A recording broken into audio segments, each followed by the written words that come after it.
A partir de agora, você assiste Verdade e Vida. Um programa da Igreja Presbiteriana do Brasil.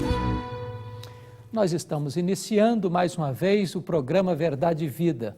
E eu estou muito grato a Deus pelo privilégio de mais uma vez compartilhar com você e com a sua família a palavra de Deus. Hoje nós vamos tratar de um assunto extremamente importante, a igreja perseguida. Chame a sua família, se der tempo, ligue para os seus amigos, porque Deus tem uma palavra muito importante para toda a igreja evangélica brasileira. Verdade e Vida. Uma palavra de esperança para um mundo em crise. É com muita alegria que temos hoje a presença do jovem Felipe Arruda. Ele é formado em Relações Internacionais e Economia. E seja muito bem-vindo, Felipe, aqui ao Verdade e Vida. Obrigado, é um prazer estar aqui com vocês, para esse bate-papo aí. Felipe, nós vamos tratar sobre uma questão economia familiar. Coisa que aparentemente não tem nada a ver, mas tem tudo a ver. Hoje nós vivenciamos um momento de crise econômica mundial e crise econômica também nas famílias, por conta do endividamento. O governo tem feito com que as pessoas cada vez se endividem mais. Qual a saída ou qual o contexto hoje atual que nós podemos caracterizar para depois pensar na saída? Tá. Bom, realmente, o governo ele tem essa intenção de endividamento, não porque ele quer que as pessoas se endividem, mas que ele quer que as pessoas consumam, né? Para isso se desenvolver, ele sempre vai estar buscando que as pessoas gastem, porque isso gira a nossa economia. Então, a gente precisa ter um meio termo e ter a sabedoria de não cair simplesmente num consumo desenfreado, num consumo pelo consumo, né? E saber consumir aquelas coisas que vão nos agregar, coisas que trazem benefícios para a nossa vida, que nos levam à vida que a gente quer, que não simplesmente não é aquele consumo que a gente costuma falar que não leva a nada, é um consumo que você gasta o dinheiro, chega no final do mês e fala, o meu salário entrou e saiu e eu não sei para onde foi, né? É esse que a gente tem que evitar, esse tipo de consumo. Mas aquele consumo consciente, poxa, eu comprei uma casa, pô, então ótimo, agora eu tenho um bem que eu vou poder usufruir com a minha família, eu vou trazer os meus amigos, é um bem que fica, né? Um bem que vale a pena consumir, vamos dizer assim. E a gente precisa estar exatamente de olho nisso porque não só o governo, como os bancos, todo mundo tem interesse em emprestar dinheiro porque isso é algo extremamente lucrativo para as empresas, né? Um banco, quando te empresta dinheiro, ele ganha vamos dizer assim, um montante muito grande em cima disso, né? As pessoas não se percebem, né, quando elas estão sendo induzidas ao consumo. Na novela das 8, no meio do jornal, aquelas propagandas para que você consuma. Então, antigamente era televisão de alta definição. Hoje vai ser televisão, já é televisão 3D, mas vai sair a tecnologia 4D. Então, cada dia mais você tem que consumir. Qual é a causa disso? É que hoje as pessoas elas estão muito mais preocupadas em se definir pelo que elas têm do que pelas que elas são, né? A gente fala que a gente está trocando o ser pelo ter. Então, a pessoa ela fala assim, não, o que me define é aquilo que eu tenho, é aquilo que as pessoas vendem, porque é o que a novela vende, né? Você nunca vê nenhuma novela, até as favelas são bonitas na novela, né? Até então, o lixão, né? Exatamente. Até o lixão parece bonito. E isso incita as pessoas a quererem ter esse modelo de vida, né? Só que algo assim, que uma vez que elas vão se endividando para ter isso, é uma entrada sem saída, né? Muitas pessoas olham e falam assim, eu quero comprar um carro, por exemplo. Vem que o carro ele cabe no orçamento dele. Mas qual que é o problema? Um carro ele traz uma série de custos, né? Você não só tem que se preocupar em pagar o financiamento do seu carro, mas tem o combustível, tem estacionamento, documentação, e por aí vai. E muitas vezes as pessoas não se dão conta disso e acabam extrapolando aí no orçamento e uma vez endividado é difícil sair. O que eu percebi essa semana, eu vi uma reportagem que falava sobre que a cada dia 250 carros são tomados e leiloados. Então, as pessoas que pensaram que conseguiriam pagar os seus carros, de repente, não tem mais esse bem e, quando leiloa, paga parte da dívida, ela continua com a dívida. Sim. Certo? Por que as pessoas entram nesse círculo vicioso? É falta de planejamento familiar? Sem dúvida. As pessoas elas não se planejam antes de sair fazendo o consumo, né? Depois que elas vão ver o que elas fizeram. Mas uma coisa muito importante é profissionalizar suas finanças pessoais. O que é isso? É eu olhar e falar assim, não, eu tenho tanto para gastar nisso, ter as metas e seguir a risca, fazer o planejamento antes, né? Porque a pessoa ela chega numa loja, numa concessionária para comprar um carro, de repente o vendedor, é lógico que ele vai estar empurrando alguma coisa um pouco mais cara, um banco de couro, um ar-condicionado, e a pessoa na hora, lógico, são coisas extremamente prazerosas, ele vai cedendo a esses desejos. Não, tudo bem, mil aqui, 1.000 ali, de repente quando você vê, você gastou muito mais do que você tinha. Exatamente por quê? Porque você não foi com um planejamento claro. Não, eu preciso gastar tanto, é até aqui que eu posso ir, daqui para cá eu já tenho que me segurar, né? A pessoa ela vai se rendendo aos desejos dela do momento e vai gastando, né? Felipe, encerrando assim a nossa entrevista, nós estamos indo num caminho muito parecido com os Estados Unidos. As pessoas são instadas a renegociar a carro que já pagou, o prédio já pagou, e isso levou os Estados Unidos à situação que levou. E hoje as pessoas são muitas vezes instadas pela necessidade de filhos aposentados, pegam as suas pensões e fazem crédito consignado, como se não fosse pagar um dia. E entra numa situação. Qual a saída para essas pessoas, finalizando assim a nossa entrevista?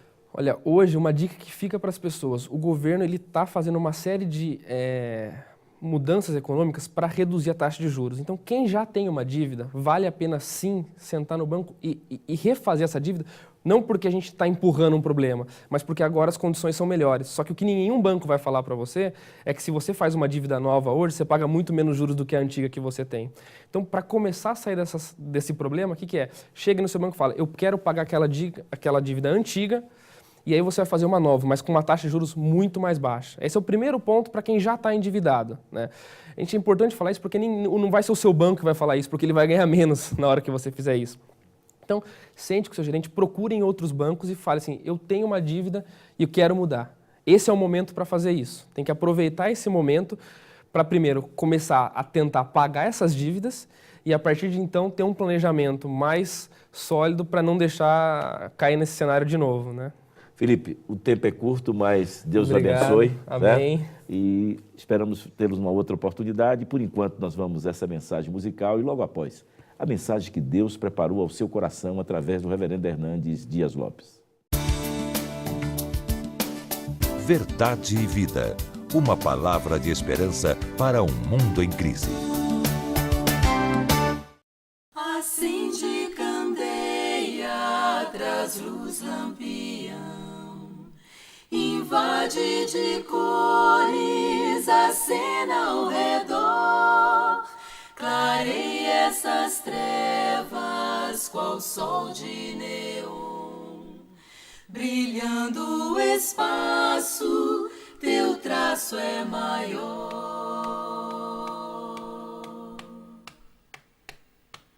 Maior é tua vida, quanto mais refletir a vida de Cristo, o amor do Senhor que deve fluir sem ter nada a impedir, que pode alcançar quem distante ainda for.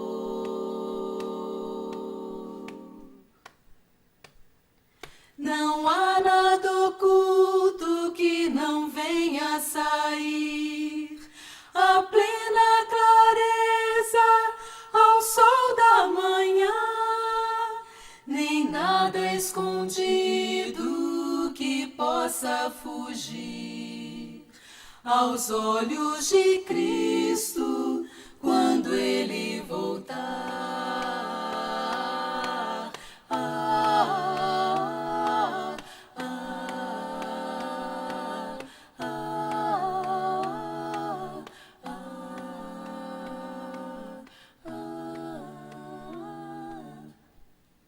Verdade e vida. A palavra de Cristo para uma vida melhor.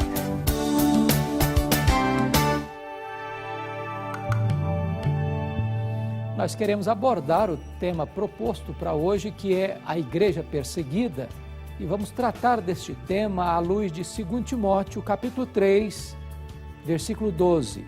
Todos quantos quiserem viver piedosamente em Cristo serão perseguidos. É muito importante destacar que hoje nós temos cerca de 100 milhões de cristãos no mundo debaixo de perseguição.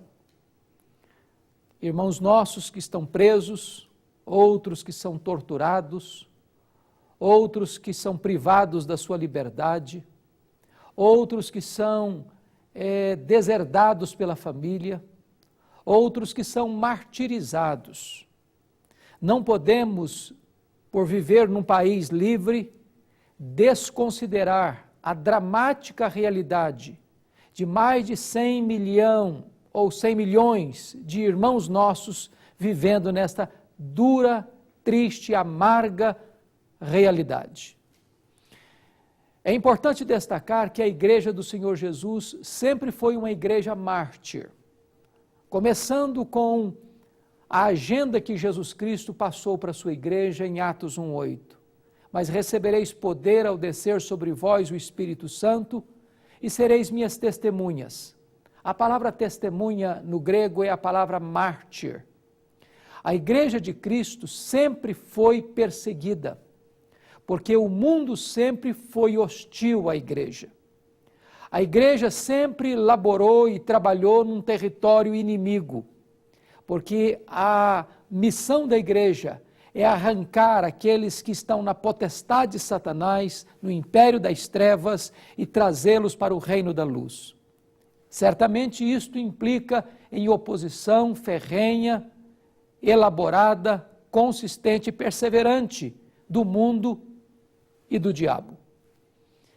Vale destacar que a Igreja começa a sua história debaixo de perseguição. Os apóstolos foram presos, açoitados, mais tarde Estevão é martirizado pelo Sinédrio, em seguida o apóstolo Tiago é morto à espada por Herodes, e dos apóstolos, todos eles foram martirizados, exceto o apóstolo João, que também foi deportado para a ilha de Pátimos. A perseguição começa no Império Romano de uma forma brutal e cruel, desde que Nero assumiu o governo, em julho de 54, quando ele, em 64, 10 anos depois, vai incendiar a capital do Império e colocar a culpa deste incêndio nos cristãos. Os cristãos são queimados em praça pública, se tornam tochas vivas para iluminar as noites de Roma, massacre, banho de sangue por todos os cantos. No ano 70, Tito Vespasiano invade Jerusalém, queima a cidade, destrói o templo, mata milhares de judeus e cristãos e promove aquela que vai ser a maior dispersão de todos os tempos.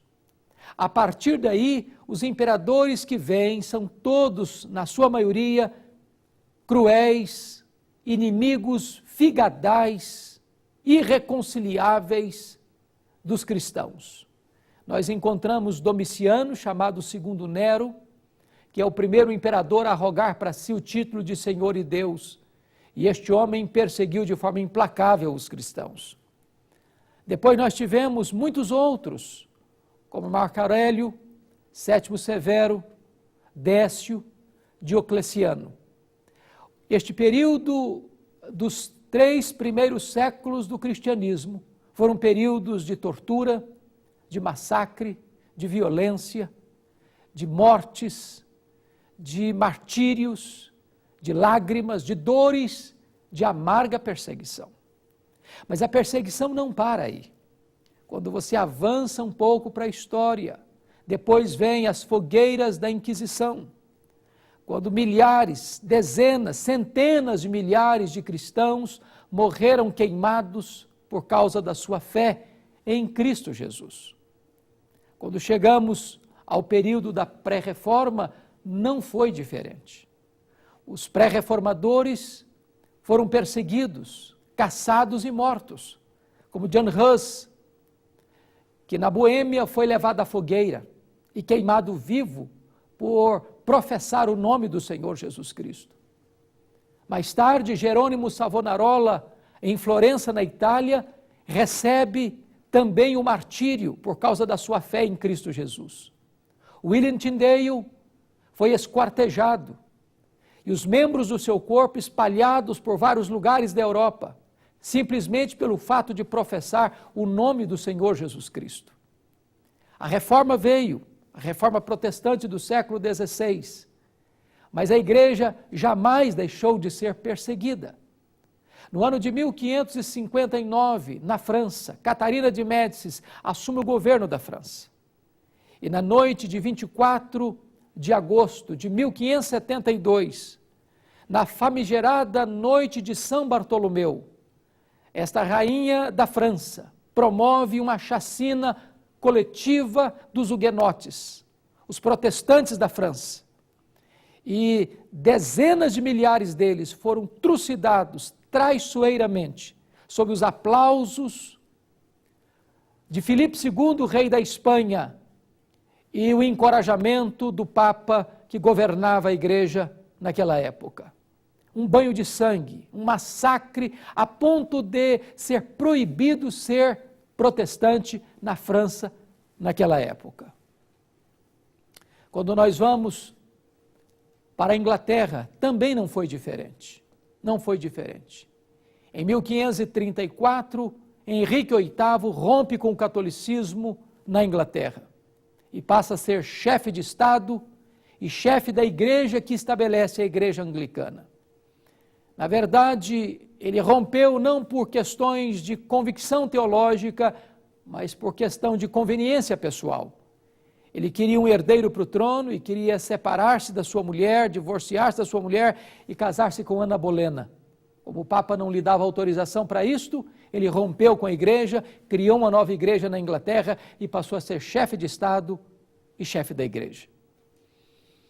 Na verdade, Henrique VIII morreu em 1547, o seu filho, agora Eduardo VI, com 10 anos, começa a reinar na Inglaterra. E quis a providência de Deus que ele tivesse um reinado muito curto, de 1547 a 1553, quando ele morre aos 16 anos de idade. E assume o governo da Inglaterra a sua irmã Maria Tudor, chamada Maria Sanguinária.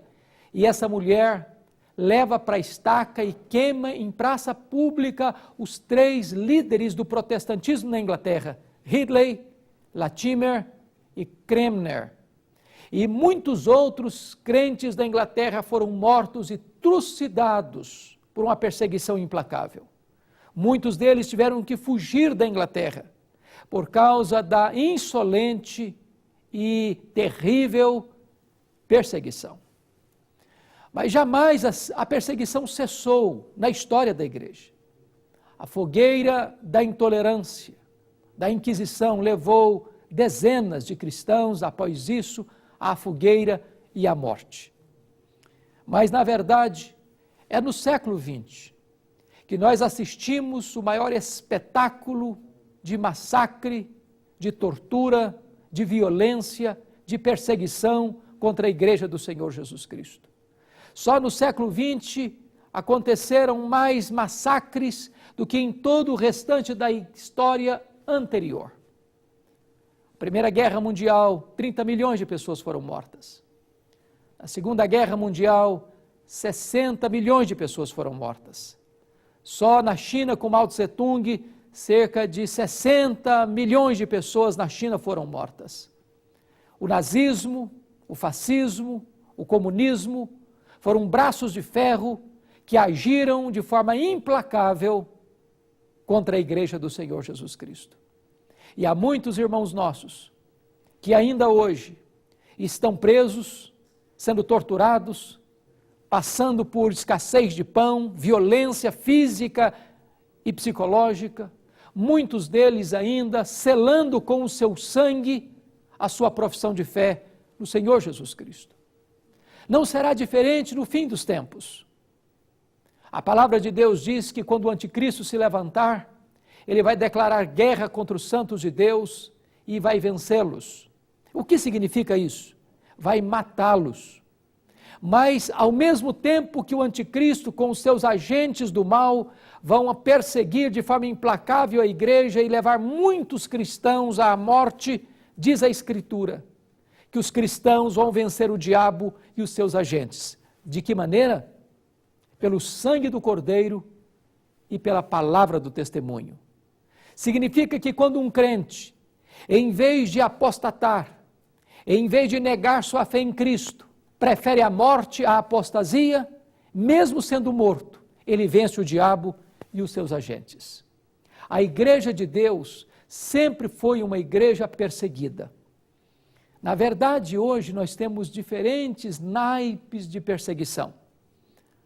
Até mesmo a amizade do mundo é pior do que a espada do mundo. Porque sempre que a igreja é fiel ao Senhor Jesus, ela enfrenta a resistência do mundo. Foi por isso que Paulo escreveu, 2 Timóteo 3,12, todos quantos, pois, querem viver piedosamente em Cristo, serão perseguidos. Perguntaram ao reverendo Otto Guanais Dourado, professor do Seminário Presbiteriano de Recife, reverendo, se a igreja for mais perseguida, ela será mais fiel? Respondeu ele, não. Se a igreja for mais fiel, ela será mais perseguida. Talvez hoje, em alguns lugares, a igreja não está sendo perseguida exatamente porque tem dado os braços ao mundo, sendo amiga do mundo, se conformando com o mundo e amando o mundo. Mas sempre que a igreja de Deus viveu de forma íntegra, fiel, pregando o evangelho com autoridade e poder, ela provoca a resistência do mundo, a perseguição do mundo. Não foi diferente com o apóstolo Paulo. Ele foi o maior bandeirante do cristianismo, o maior apóstolo, o maior evangelista, o maior missionário, o maior teólogo, o maior plantador de igrejas da história do cristianismo. Este homem viveu o seu ministério debaixo de perseguição. Recebeu dos judeus 5 vezes uma quarentena de açoites menos 1. 3 vezes fustigado com varas pelos romanos. Foi preso, foi açoitado, enfrentou perigos de rios, de mares, de terra, enfrentou perigos entre os patrícios e entre os estrangeiros. Foi preso, foi acusado. E agora está o apóstolo Paulo na sua 2ª prisão em Roma, numa masmorra romana, úmida, fria, insalubre, de onde as pessoas saíam leprosas ou para o martírio. Paulo sabe que vai morrer. E ele, escrevendo esta 2ª carta a Timóteo, ele diz assim no capítulo 4, versículos 6 a 8. Já estou sendo oferecido por libação, e o tempo da minha partida é chegado. Combati o bom combate, completei a carreira, guardei a fé.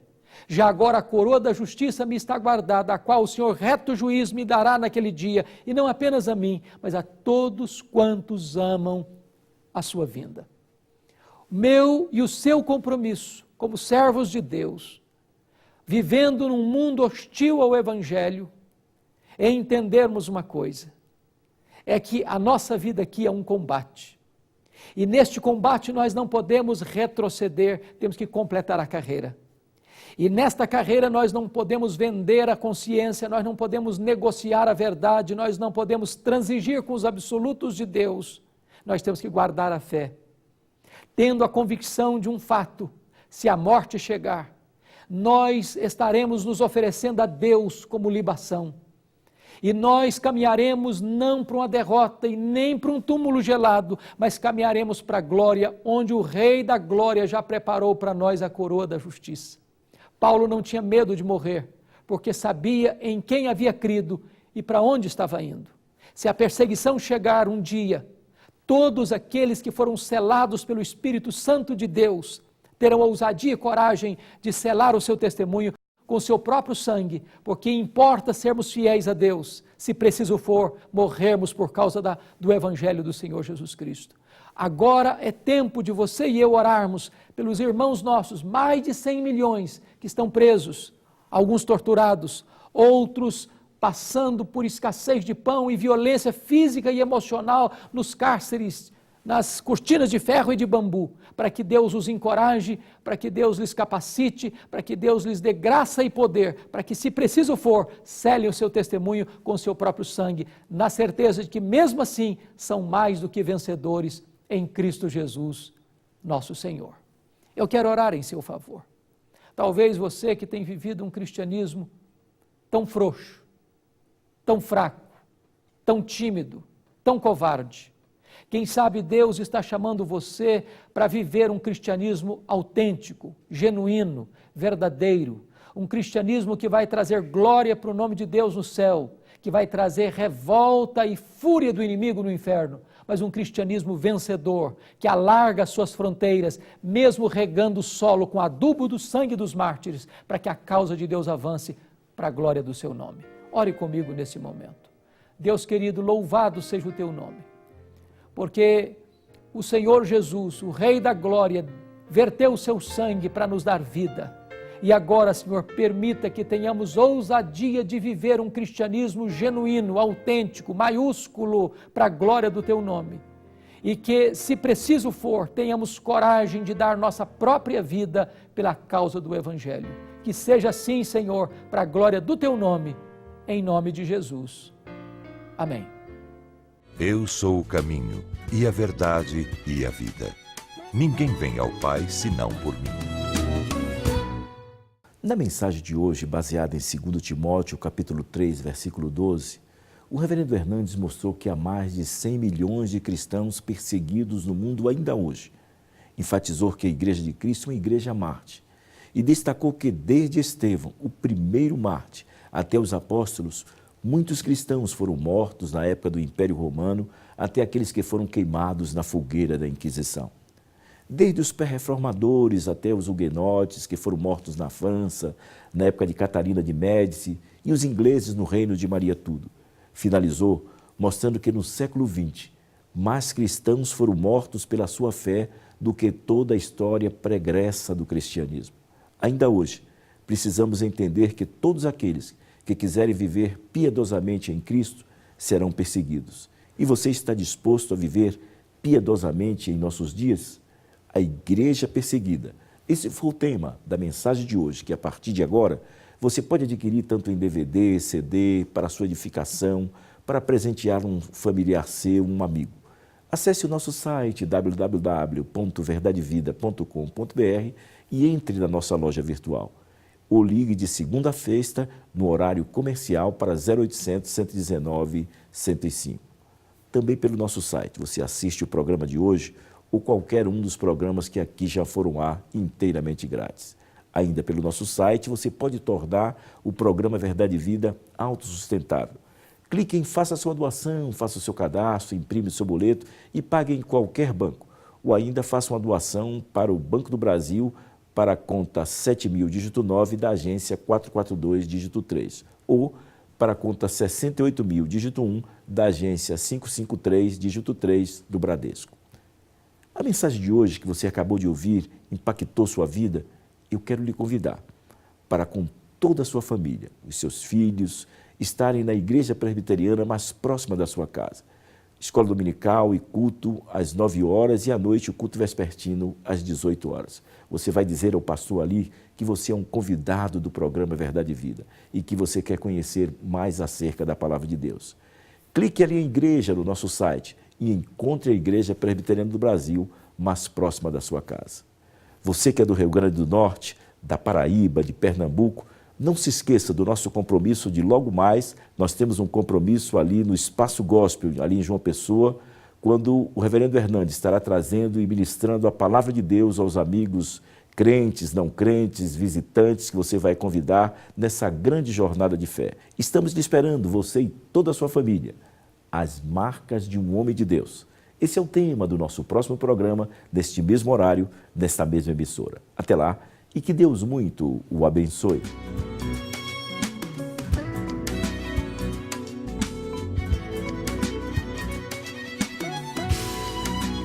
Verdade e Vida. Um programa da Igreja Presbiteriana do Brasil.